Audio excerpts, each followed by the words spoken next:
할렐루야 성도의 찬양 감사합니다. 오늘 이렇게 아기 예수의 오심을 기다리는 대림절 셋째 주를 맞이하여서 마음을 모아 찬양과 경배드리는 여러분 모두에게 하나님의 크신 은총이 가득하시기를 간절히 축원드립니다. 한국의 옛 동요에 이런 노래가 있습니다. 기찻길역 오막살이 아기아기 잘도 잔다. 칙칙폭폭 칙칙폭폭 칙칙폭폭 기차 소리로만 해도 아기아기 잘도 산다 라고 하는 동요입니다. 지금이야 철근에다가 콘크리트로 방음 처리가 잘 된 집들을 짓기 때문에 옆집에 소음 피해가 크게 나지 않습니다만 옛날 집은 호술하기가 이루 말할 수가 없었습니다. 근데 그것도 기아집도 아니고 그래나는 풀로 지붕을 이어 만든 것이 오막살이 집이라고 하는데, 이 같은 집은 방음은커녕 기차가 획 지나가면 집이 흔들리고 깊이 잠들었던 사람도 벌떡 깨어났을 것입니다. 근데 그런 기찻길역 오막살이에 사는 아기가 잘도 산다고 이 동요는 노래하고 있습니다.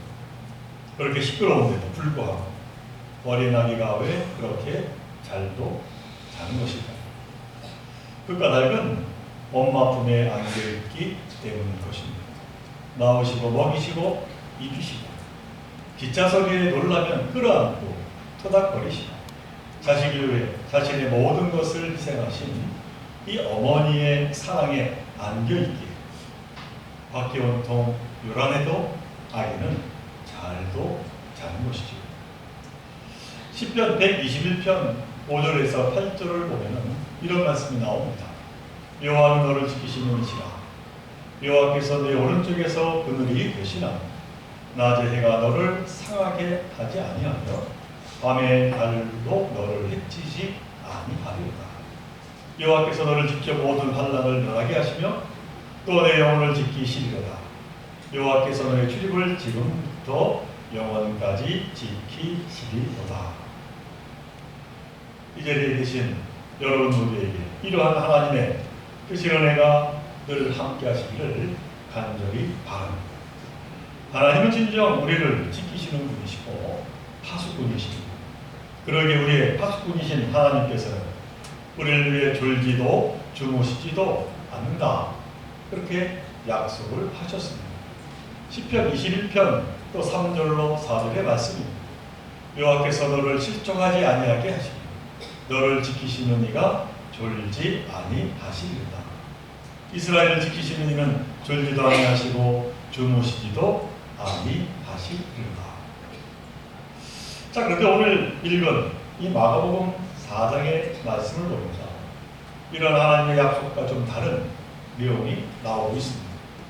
본문에는 한 위급한 위기의 상황이 등장합니다. 인간의 힘으로 감당하기 어려운 폭풍이 일어나서는 커다란 파도가 제자들이 타고 있는 배를 덮친 것이죠.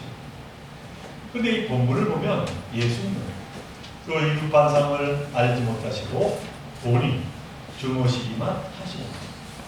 제자들만 깨어서 파도 속에서 애를 쓰고 있습니다. 구약의 시편의 말씀대로라면 하나님은 졸지도 주무시지도 않겠다고 약속하셨는데, 아니 왜 하나님 아들 예수 그리스도는 제자들을 지키시지 않고 주무시기만 하고 계시는 것일까? 라고는 의문이 드는 내용입니다. 성경의 말씀에 보면 이 풍랑에 대한 몇 가지의 사건들을 우리가 찾아볼 수 있습니다. 우선 떠오르는 것은 구약 요나서에 나오는 요나가 만난 풍랑입니다.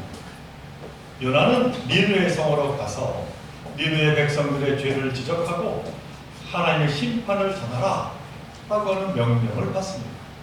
그러나 그런 일을 거역하고 반대로 가다가 큰 풍랑을 만나게 됩니다. 요나서 1장 12절에서 요나는 스스로 자신의 행동을 돌아보며 나는 나로 인한 풍랑이라고 그렇게 고백을 하고 있음을 봅니다. 하나님께 불순종하다가 만난 풍랑이라는 것이죠. 우리도 이 세상에 살아갈 때 이런 풍랑을 종종 만납니다. 하나님의 자녀들이 하나님의 말씀대로 살아가야 하는데 그렇지 못하고 도리어 하나님을 거역하고 하나님 보시기에 반대되는 길로 가다가 그만 큰 풍랑을 만나는 경우들이 있습니다. 이것은 바로 나로 인한 풍랑이라고 말할 수 있습니다. 그러나 이 풍랑은 사실 하나님의 백성들이 잘못된 길로 가서는 멸망에 이르지 않도록 하시기 위한 사랑의 하나님의 책찍입니다. 그래서 결국 회개케 하고 구원의 길로 인도케 하십니다. 진정 하나님의 사랑은 우리 인간이 가늠할 수 없을 만큼 크고 깊으시다라고 하는 것이죠. 그 다음 두 번째로 찾아볼 수 있는 풍랑에 관한 말씀은 이 바울이 만난 풍랑입니다. 바울은 복음을 전하다가 그만 붙잡혀 로마로 압송되어 가는 중에 심한 풍랑에 시달려야 했습니다. 사도행전 27장에 보면은 무려 14일간이나 풍랑에 휘말려 바다 위에 떠돌아다녔다 그렇게 기록을 하고 있습니다. 그 배에 탔던 276명이 거의 다 죽음 직전에 이르게 되어 살 소망이 전혀 없게 되었다고 말하고 있습니다. 그런데 사도 바울 이 같은 풍랑을 만난 이유를 그는 분명하게 밝히고 있습니다. 사도행전 27장 11절의 말씀입니다. 백부장이 선장과 선지의 말을 바울의 말보다 더 믿었더라 하는 말씀입니다. 그러니까 바울은 항해하는데 날씨가 좋지 않으니 겨울을 나고 가자고 그렇게 의견을 내었지만 호소하는 백부장 바울의 말을 무시하고 선장 선지의 말을 더 믿어 그만 무리하게 항해하다가 풍랑을 만나게 되었던 것이지요. 물론 상식적으로 생각해 볼 때 백부장의 선택은 옳은 판단이었습니다. 선장이란 그 누구보다 바다에 대해 잘 아는 전문가입니다. 그의 의견을 듣는 것이 상식적인 일인 것이죠. 또한 선주도 배를 소유한 자로 배가 안전하게 출항해야 할 아주 큰 이해를 가지고 있는 사람이었습니다. 그러나 반면 바울은 누구입니까? 로마로 압송되어가는 죄인에 불과한 자였습니다. 단지 십자가에 못 박히신 예수 그리스도를 이제 증거하는 제자일 뿐이었던 것이지요. 그러니 당연히 바울의 이 같은 주장은 아무런 힘을 발휘할 수가 없었던 것입니다. 자, 그러나 오늘날 많은 사람이 인생의 풍랑을 만나는 이유 중에 하나가 바로 여기에 있습니다. 하나님의 말씀을 무시하는 우를 범했기 때문입니다. 물론 합리적인 생각, 인간의 경험을 무시할 수 없습니다. 당연히 중시해야만 합니다. 그러나 우리가 믿는 합리적인 생각, 인간의 경험 또는 과학기술을 너무나도 맹종하다 보면 그만 큰 낭패를 겪게 될 수도 있다는 것이죠. 우리가 아무리 물샐 틈 없이 계획을 세우고 인간의 지식과 인간의 모든 경험을 토대로 일을 진행한다 하더라도 결코 완벽할 수가 없습니다. 계획은 인간이 세우고 이루시는 분은 하나님이시다라고 하는 사실입니다. 그러나 이러한 인간의 한계를 깨닫지 못할 때 그만 그 교만은 우리를 넘어뜨리게 될 것입니다. 그 다음 세 번째로 우리가 찾아볼 수 있는 풍랑에 관한 말씀은 바로 오늘 본문에 나오는 말씀입니다. 예수님과 제자들이 타고 가던 배에 풍랑이 들이닥치게 된 것이지요. 그때 왜 예수님이 탄 배에 풍랑이 일어나는지 그 이유가 무엇인지 오늘 본문은 전혀 아무런 말씀도 하고 있지 않습니다. 바로 앞에 예를 든 요나가 만났던 풍랑, 하나님의 명령을 거역하는 길에서 만난 풍랑이었습니다. 사도 바울 일행에게 찾아온 풍랑은 주님의 종 바울의 말을 무시하고 가다 만난 풍랑이었습니다. 그러나 예수님과 제자들이 함께 타고 가던 이 배에 만난 풍랑은 불순종이 아니고 어떠한 이유도 아니고 그냥 생각지 않게 우연히 만나게 된 겪게 된 풍랑이라고 오늘 성경은 우리에게 말씀하고 있습니다. 그런데 이런 이유 없는 풍랑, 우연한 풍랑이 오늘 우리 믿는 자들에게도 거세게 몰아치곤 한다라고 하는 것이죠. 무슨 큰 죄도 짓지 않았는데, 남에게 해를 끼친 일도 없는데, 앞만 보고 열심히 살았는데, 믿음으로 날마다 하나님께 나와 찬양 드리며 예배 드리며 열심히 애썼는데, 생각지도 않은 풍랑이 닥쳐와서는 흔들어 놓은 때가 있다는 것이죠. 그 풍랑이라고 하는 게 내 잘못 때문이라면 얼른 회개하면 되겠는데, 아무리 생각해도 그 이유를 알 수 없을 때가 있습니다.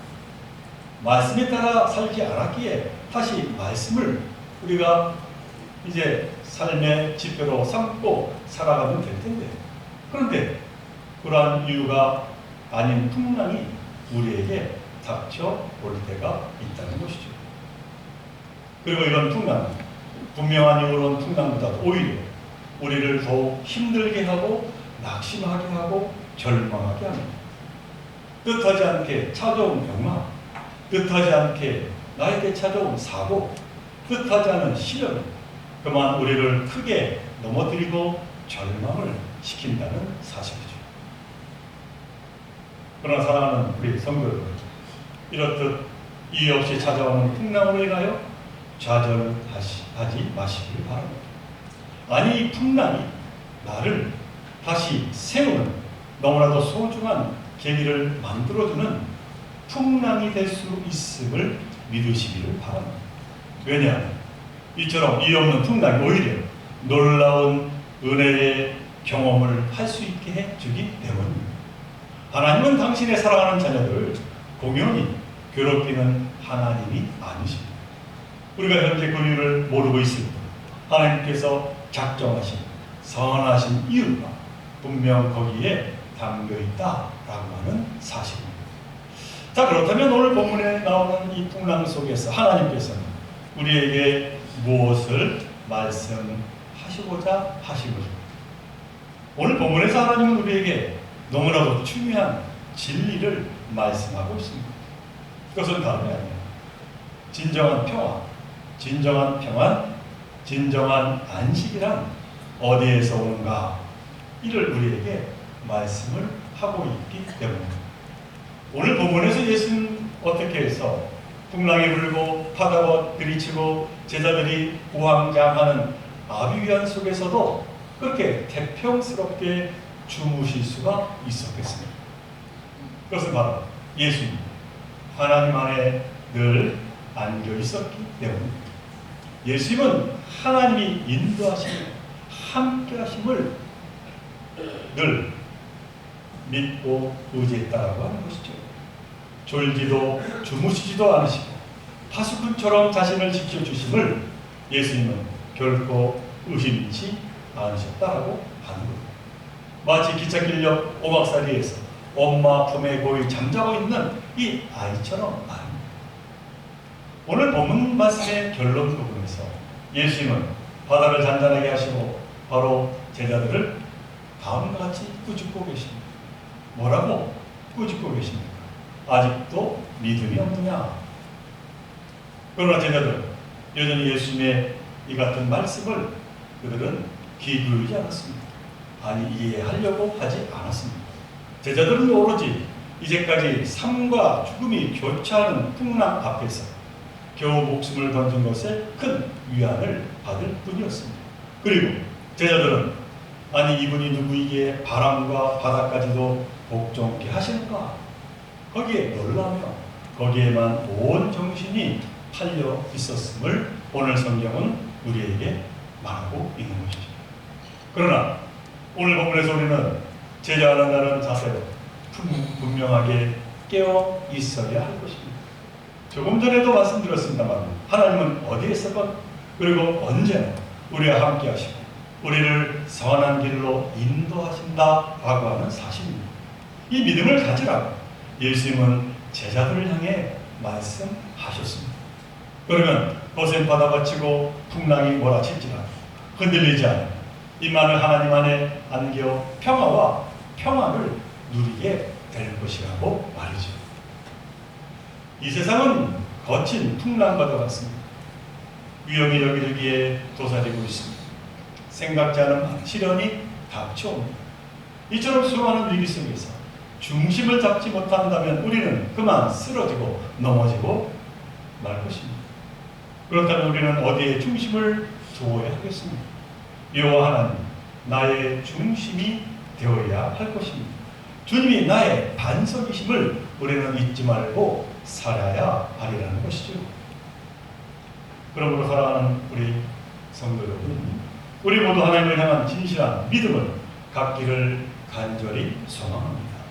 이 믿음으로 거친 삶의 풍랑을 이기시기를 바랍니다. 하나님 어떠한 고난에 처할지라도 우리를 지키시고 선한 길, 바른 길로 구원해 주실 것을 분명히 믿으시기를 바랍니다. 여러분 가운데 세계적인 피아니스트 블라디미르 호로비치의 연주를 들어보신 적 있습니까? 아, 저 사람 하고 아마 눈에 익숙한 한 노인을 아마 여러분들이 알아볼 것 같습니다만, 지금 잠시 호로비치의 연주 동영상을 잠깐 들려드리려고 합니다.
아주 오래된 화면입니다만, 이 블라디미르 호로비치는 구소련 출신의 피아니스트입니다.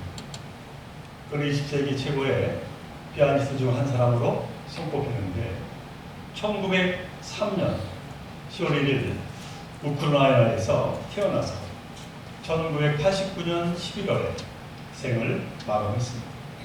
그는 소련의 한 부유한 집안에서 태어났으나 러시아 혁명으로 그만 집안이 몰락하고 말았습니다. 너무나도 큰 고난에 처합니다. 그러나 감사하게도 음악에 소질이 있어서 생계를 여여 피아노를 시작하였고, 유럽에서 활동하다가 그 후 미국에 망명하여 거기에서 크게 성공합니다. 그러나 그는 냉전이 계속되는 바람에 그리운 고국에 돌아가지 못하게 됩니다. 그렇게 시간은 흘러 호로비치가 80세의 노인이 되었고, 드디어 60년 만에 고국 방문의 기회가 찾아오게 됩니다. 그는 모스크바에서의 공연 실황에서 앙콜곡으로 트로이 메라이라고 하는 곡을 연주합니다. 조금 전에 함께 본 바로 그 동영상이 모스크바에서 공연한 트로이 메라이라고 하는 그 곡의 연주 모습입니다. 이 곡은 독일어로 꿈이라는 뜻인데 호로비츠는 이 곡을 연주하면서 감격의 눈물을 흘렸습니다. 이 노세한 한 연주자는 하나님의 인도하심을 끝까지 믿었습니다. 모진 풍파를 다 견디며 꿈에 그리다 그날을 맞이하게 되었다라고 하는 것이죠.